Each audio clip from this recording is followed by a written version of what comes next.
Welcome to another edition of Motoring 88. Real fun is on the road. This is Jim Kenzie for Motoring 90. I'm Phil Gardner, Motoring 88. This is the 2-Minute Test Drive.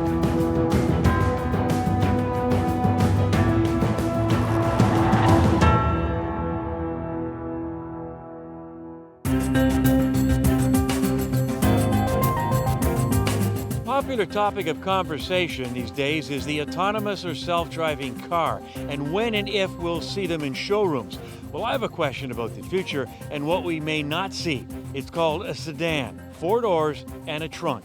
SUVs and crossovers continue to grow while the sedan segment continues to shrink. And that includes entry-level luxury sedans like the Kia Cadenza. But what, you say? I know it's not a very well-known nameplate. So why is that? And will this second-generation vehicle finally allow the Cadenza to step out from under the shadows and maybe into the showroom light? Well, this week we're at the North American launch of the 2017 Cadenza to find some answers to those questions. Technology is the easiest part of the car business to figure out. It's only science. You can either figure it out yourself or you can buy it from somebody. Fine-tuning suspension, a bit of art comes into that. Establishing a brand, that's where the magic happens, and that's the toughest part about this business. People are beginning to understand what Kia means. It's now the #1 quality brand according to the J.D. Power survey. The Cadenza is their top-of-the-line car, and it's going to take a while for the public to understand that Kia does have a luxury car. It is an attempt by Kia to move the brand a bit further upscale.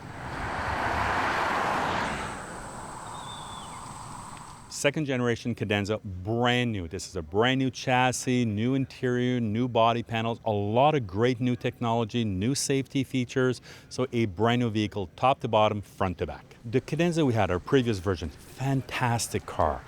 If you remember, Brad, it drove beautifully, great styling, great technology, luxurious interior. So we had to improve on that. So this car was fully designed in California.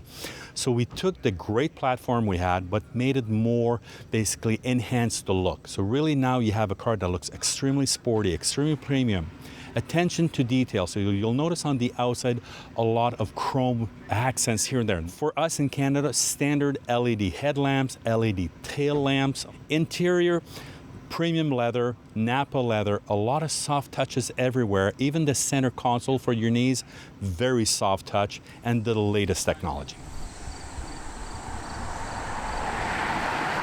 The new Cadenza comes with all of the active features you expect in most vehicles today, including blind spot monitoring. All that means is if you're driving along, there's somebody in your blind spot, either on the right or the left, it will warn you with visual and audio warnings. However, they have something called smart blind spot monitoring, which means if you're driving along and you hear these warnings telling you not to change lanes and you decide to go ahead and do it anyway, in this case, if you want to pass, the right front tire will brake a little bit and pull you back and remind you that maybe this isn't a good decision. However, as all our Motoring TV viewers know, there is no such thing as a blind spot if you adjust your mirrors correctly. The one number that kind of stuck in my brain when we were getting the technical presentation was average income $125,000 to $150,000. That's a customer who's not used to buying a Kia. So that's going to be their challenge, is to move those customers who've been happy with their Optima back when they were making $80,000 or $90,000, and when they get up to the next snack bracket, will they follow the Kia brand into the Cadenza?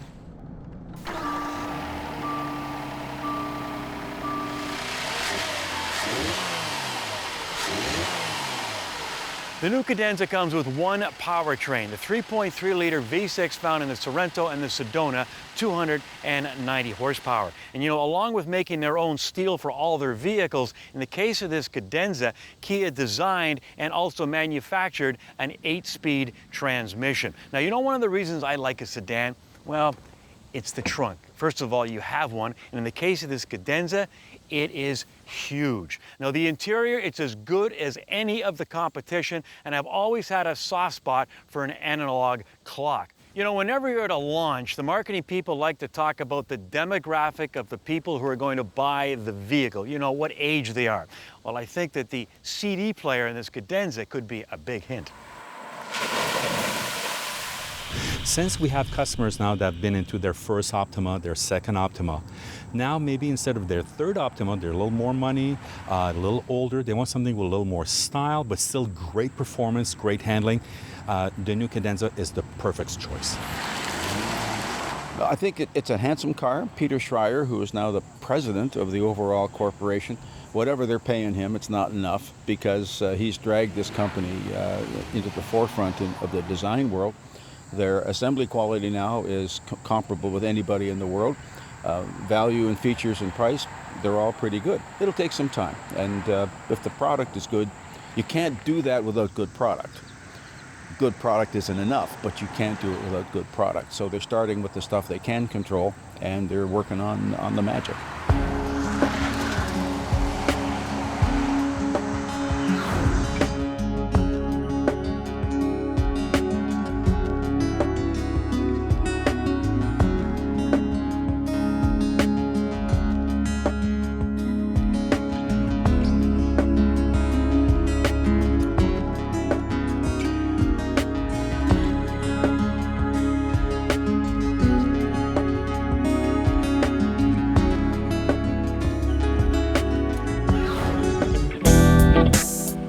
The trailer we're towing right now weighs in at 30,000 pounds gross weight. And frankly, over 30 years ago when I started driving tractor trailer, that was considered a commercial load. And today we're doing the same thing in a pickup truck.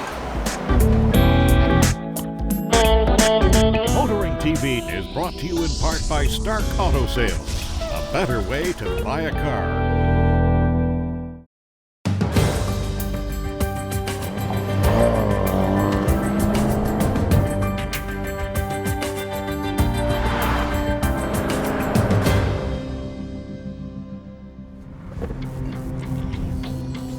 It's all new and it's a first for Jaguar.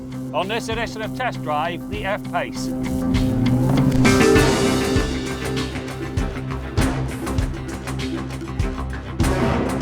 There's an old saying about sticking to one's knitting. While Jaguar is a luxury car purveyor, the F-Pace marks its first foray into the lucrative crossover market, and this in spite of its ties to Land Rover. As with the XC and F-Type, Jaguar slides its aluminum-intensive structure under the brightwork. In this case, 80% of the body is aluminum. This and things like the composite liftgate help to reduce the mass of the F-Pace, which in turn helps overall performance. The cabin of this F-Pace has been very nicely finished for the most part. I love the seats, they're very comfortable. The steering wheel is very easy to live with, as are the gauges because they're clean and uncluttered. And even the infotainment system, well, it now manages to keep pace with the driver. The things I didn't like, some very hard plastics in places, and all of the stuff that covers all of the instrument panel and the door panels, well, let me just say, there was no cow sacrificed in the name of luxury. While the F-Pace is available with a 2-litre turbo diesel that has great torque and fuel economy, it's the 3-litre supercharged V6 in the S model that's the real deal. With 380 horsepower and 332 pound-feet of torque on tap, it's responsive off the line and it pulls strongly through the mid-range. A big part of the speed equation is down to the 8-speed automatic transmission and the fact it has 6 performance gears along with 2 for comfortable highway cruising. The powertrain combination delivers a fast run from rest to 100k in 5.5 seconds, which is quick for a crossover. In keeping with Jaguar's rear drive philosophy, this F-Pace sends all of the power to the rear wheels. However, when the system picks up slippage, it can send up to 50% to the front wheels, and it does so in 165 milliseconds. Now that lot is then overlaid with adaptive surface response. It changes a number of parameters to ensure the system is delivering the best traction. It's not aimed for going off-road. That's what the Land Rover side of the business is all about. This thing keys on on-road performance. Riding on double wishbones up front and an integral link at the back, the F-Pace arrives with a great deal of dynamic grace. The S builds on the basics by adding Jaguar's adaptive dynamics system. It measures the movement of both the body and wheels up to 500 times a second to arrive at the right damping for the conditions. Drop the hammer and it dials out practically all unwanted body roll. Understeer and oversteer do enter the fray when the F-Pace is pushed towards the max, but both are remarkably benign. It feels more car-like than crossover. That said, it is also better in the dirt than I expected.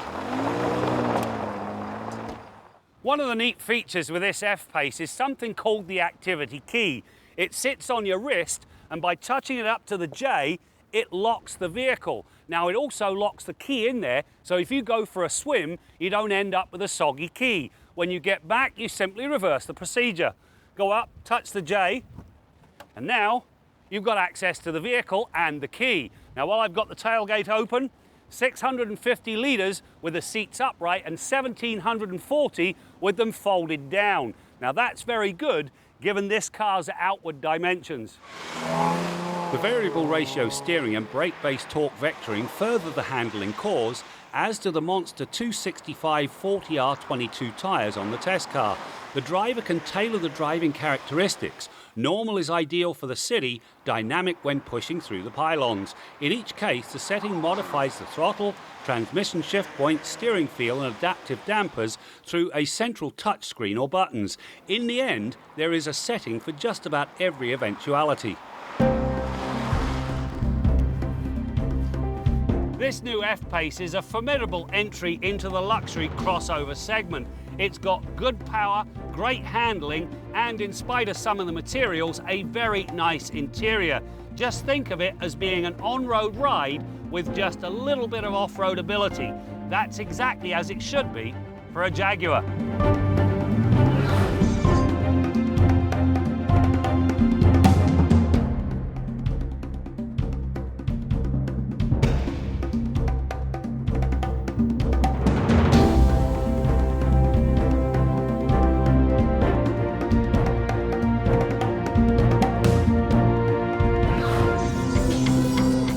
Outside sunny Barcelona, Spain, to try the new Audi R8 Spider. Now, Audi says it's lighter, it's faster, and yes, it's stiffer. Let's find out. Let's start with the multi-material space frame. It's made from aluminum and carbon fiber. This helped the new Spyder come in at 25 kilograms lighter than the previous model. The new design also makes the Spyder about 50% stiffer. Power comes from a normally aspirated 5.2-liter V10, which has a dry sump and dual injection. It puts out 540 horsepower and 398 pounds-feet of torque. It also has cylinder deactivation. The transmission is a 7-speed S-tronic, which now features a coasting mode. Finally, all that power goes to the latest generation of the Quattro all-wheel drive. A couple things about driving this R8 Spider. When you're down here like we are now at the beach, you just put it in automatic and let it cruise along, enjoy the scenery. But then all you do is switch to driving modes, and it becomes a rocket for going up through these hills. And it's the biggest jump between comfort and dynamic that I've ever seen. It really is great. The fit and finish in this car is phenomenal. You know what? I never thought I'd say it, but it's a better R8. Inside the car, the big draw is the Audi virtual cockpit, which means your whole dash is one big adjustable screen. Improving on the first generation R8 seemed to be a difficult task, but now that I've driven this car, let me tell you a couple things. First, this one's way better balanced. The power delivery is very smooth, and it's just more refined overall. Now, if you happen to drive it with the roof up like I did today, make sure you put down that rear window so you can listen to that awesome V10 sound.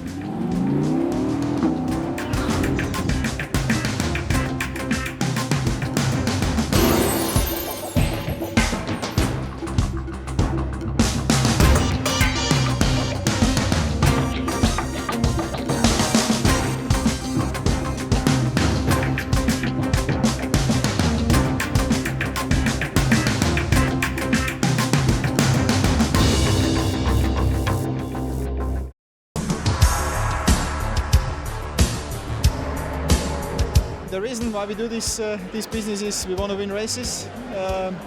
It's important to have a strong competition. We have a strong competition with Toyota and Audi. It's obviously the best way of using this platform to show our customers on the road car side what we are able to do as Porsche.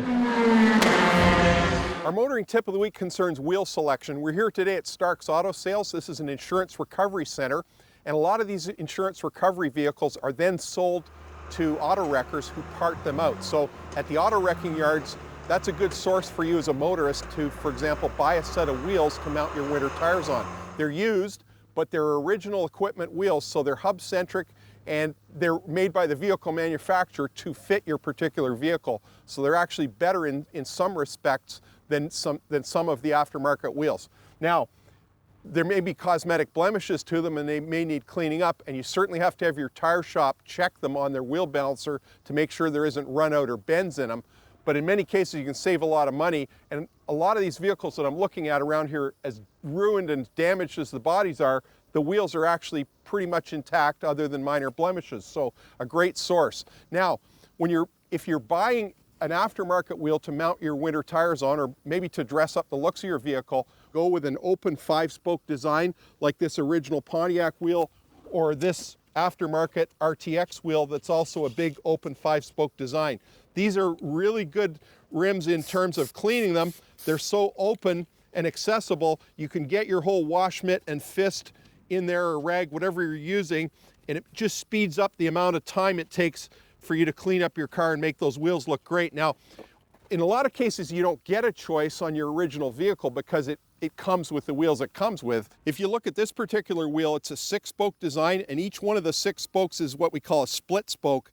It looks cool, but it's very difficult to clean in all those little nooks and crannies, and some of these openings aren't big enough for you to get your whole rag or wash mitt into. So when you have that selection, if you're purchasing a second set or an aftermarket set, look for these open 5-spoke designs. It'll save you a lot of time on cleanup. That's your motoring tip of the week.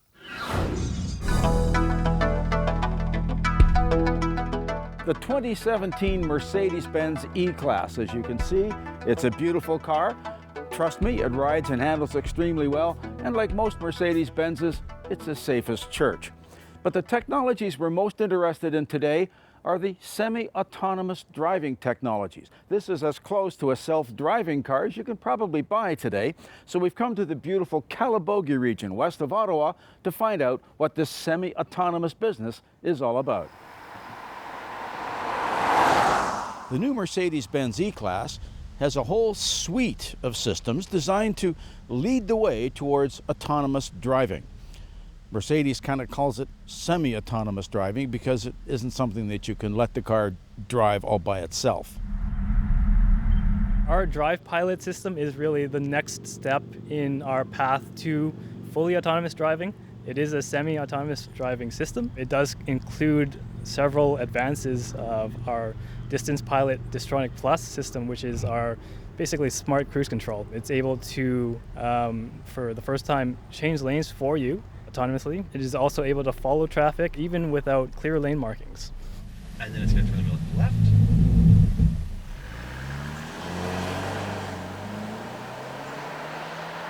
Is anybody asking for this stuff, or are the engineers doing this because it can be done? I think every Mercedes driver likes the feel of the wheel and the drive. I think we don't want to change that, but I don't think anyone likes sitting in traffic. One of the systems is designed to prevent cross-traffic collisions. The idea is that the car can sense that there's another car coming into its path. And if it detects that, it automatically brakes the car, and if all goes according to plan, it stops before it hits it. Now, Mercedes-Benz didn't want to use a real car in this demonstration, so they used this inflatable A-Class car, and, well, sometimes it doesn't work.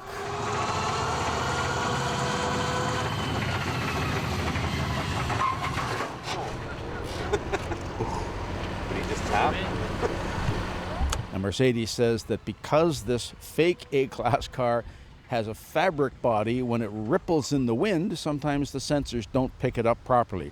But they do assure us that if it's a solid car, it really will stop. So there's the new Mercedes-Benz E-Class, the 2017 edition. My view on the semi-autonomous driving, Well, I don't know if it's just because I'm too old for this stuff, or maybe I'm too good a driver. But I found the constant correction of the steering when you had your hands on the wheel, I found that really irritating. There were a couple of times when the car was supposed to keep us from heading off the road, and it just didn't. As for the automatic parking, well, I still believe that if you use that more than 8 times, your license should be automatically suspended. If you can't parallel park, call Uber. Your days as a driver are over. Well, maybe this is the future. Maybe we have no choice. But at the moment, at least Mercedes-Benz gives you the choice. If you want to use some of these features, you can. If you want to push the button and drive the car yourself, you can do that too. You know what side of the fence I'm on.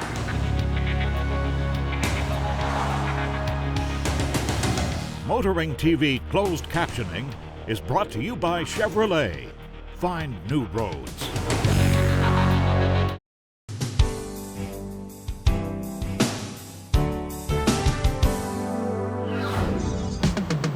Kenzies Korner with Jim Kenzie. A friend of mine told me he was driving to work one morning at his normal 135 kilometers an hour.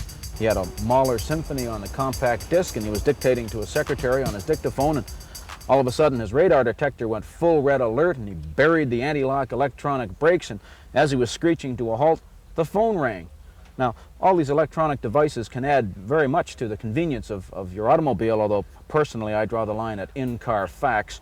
But yes, we'll take a note on that. The only concern I have with all these things is that, excuse me, hello, cell, okay, is that you can get awfully confused about what you're trying to do, because if you're too busy with other things, geez, that was close. If you're too busy with other things, you can sometimes not be paying attention to the task at hand. So please, folks, when you're driving, pay attention. This is Jim Kenzie from Motoring 90. And by the way, this was a professional demonstration. Do not try this at home. You know, I have to admit to being surprised just how good this car feels and performs. And as far as the interior and the design goes, well, that's the magic of Kia superstar designer Peter Schreier, formerly of Audi. And it's obvious he has given this vehicle his full attention. That's a good thing. Before we go, Motoring TV and the Car Guide have joined forces to bring you what we think is the best one-stop automotive site in Canada. Check out our TSN broadcast schedule and join us on Facebook and Twitter for the total Motoring TV experience. That's it for now. We'll see you next time out as we continue to bring you more stories about cars and the people who drive them. There's lots of people who don't really need a SUV and they want to stay with a car. Right now, for Honda, we don't have that option, and now we do.